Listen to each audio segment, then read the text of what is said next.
Dajuan, obviously another big home game. Iowa State comes in, I think, 13-2 and 4-0. Just what stands out about them that you've seen, and kind of what's your preparation been like?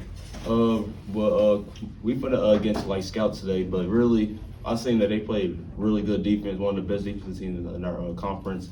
And then they share the ball pretty well on offense too. They move it a lot, and I think like their best two players shoot get up a lot of threes too. So I think we got to defend a three, and we got to come out ready to play from the start. I was going to ask you about Caleb Grill. Have you watched him, or he's a guy that's known for making big shots? I mean, I've been playing against him for a couple years, so I know that he be shooting a lot of threes. We just got to come out ready and be ready to defend the 3-point line. Because Caleb Grill, I forgot his team number 22. I forgot his name, but I know he shoots it too. So we just got to defend the 3-point line.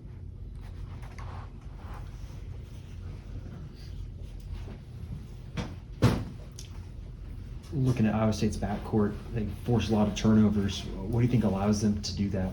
Probably their aggressive defense. Their defense kind of like Texas Tech, they down everything super hard, and I think they take a lot of charges too. So I think I just got to be ready to make the right play.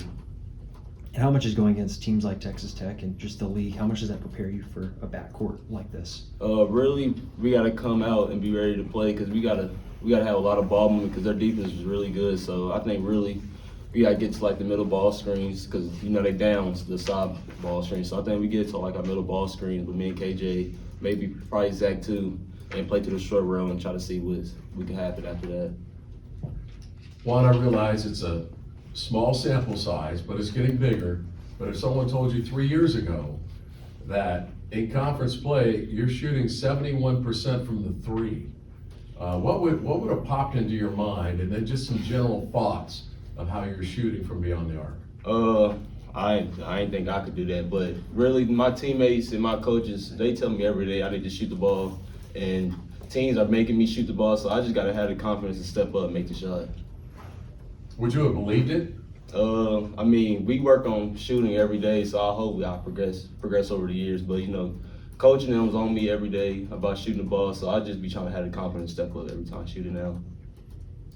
The one when you look at their turnovers that they force and just the style that they play, how much of that do you put on you, or can you get help and kind of release some of that pressure by getting your teammates more involved in handling the ball too?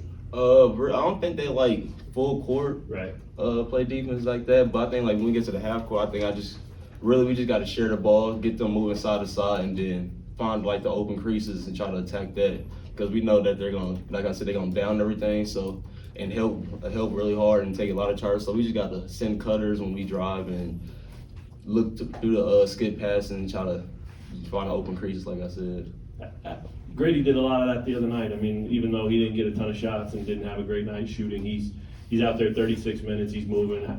How important is it for him to stay out there doing that, even if it's not his night shooting the ball and teams are face guarding him and all that? And also, what can you do to get him going? Really, we just on offense, we got to set more screens for him because we know they're gonna face guard him the whole game. So we need him to get a lot of touches because he's one of our best scorers, best 3-point shooter too. But if we give him more touches, that opens up more for our offense, and then we get him going, then our offense gets to clicking, and that's the best for our offense. We get him going. This is number 2 versus number 14. Then on Tuesday, number 11. Are you treating this like huge matchups? Yeah, they're huge matchups, but right now I'm just focused on the Iowa State game tomorrow, and then worry about the K-State game on Tuesday. When at the end of the last game, you went to the line, you guys were up 2 after making the big comeback. What was your mentality as you stepped to the line?